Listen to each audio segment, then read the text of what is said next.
15 شعبان کی رات کو عائشہ فرماتی ہیں میں اٹھی تو آپ بستر پر نہیں تھے، تو میں ڈھونڈنے نکلی تو آپ جنت البقیع میں پہنچے ہوئے تھے۔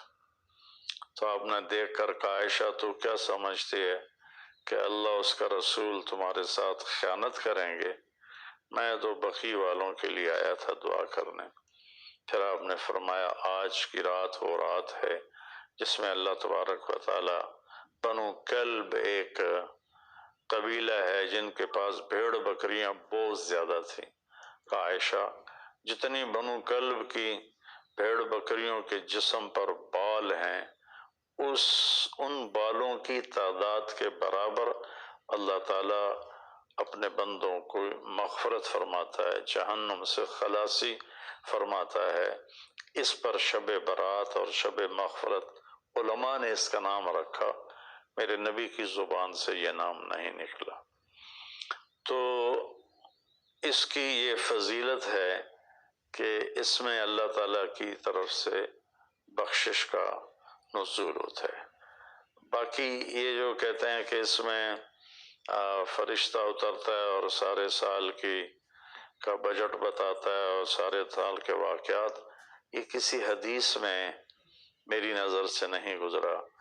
سورہ دخان میں فیہا یفرق کل امر حکیم کا جو آیت آتی ہے تو اس سے پہلے کی آیت شب برات کی نفی کرتی ہے، انا انزلناہ فی لیلۃ مبارکۃ، کہ ہم نے اس سے مبارک رات میں اتارا قرآن پاک۔ تو قرآن پاک تو لیلۃ القدر میں اترا ہے، تو اگر کوئی کسی قسم کے اعلانات ہوتے ہیں تو پھر شب قدر میں ہوتے ہیں، اس رات میں نہیں ہوتے۔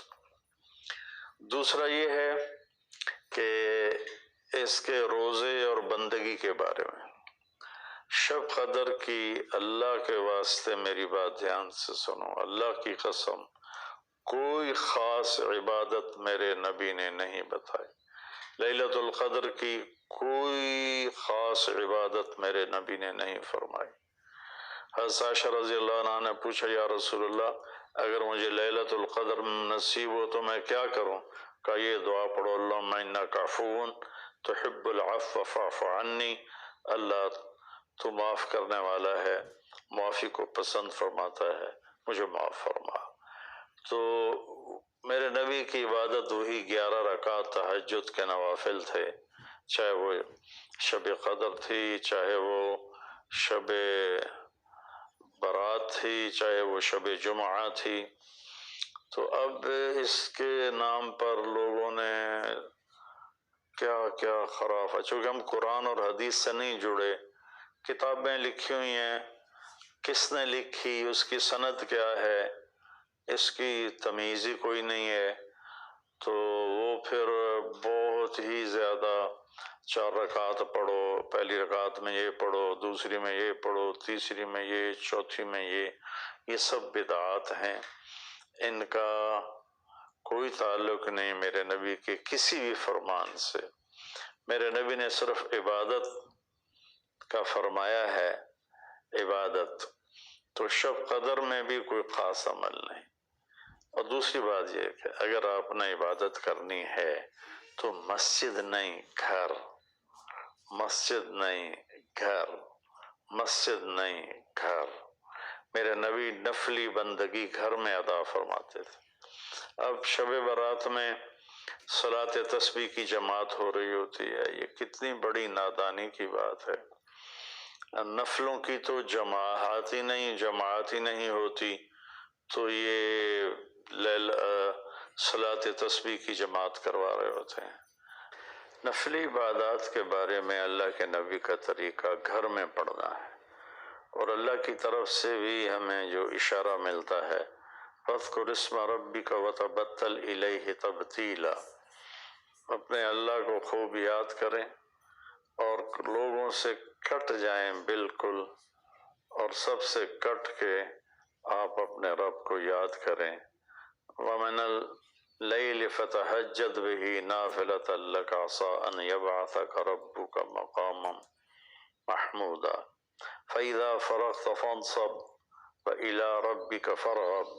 ان ساری آیات کا خلاصہ یہ بنتا ہے کہ نفلی عبادات سنتیں بھی ہوں گھر میں پڑھو، اور خاص طور پر جو ایسی راتوں کی عبادت ہوتی ہے مسجدوں میں اکٹھے ہونا اور اس رات میں جھنڈیاں لگانا پھر آتش بازی کرنا، یہ آتش بازی تو بالکل ہی اسراف ہے اور خرافات ہے۔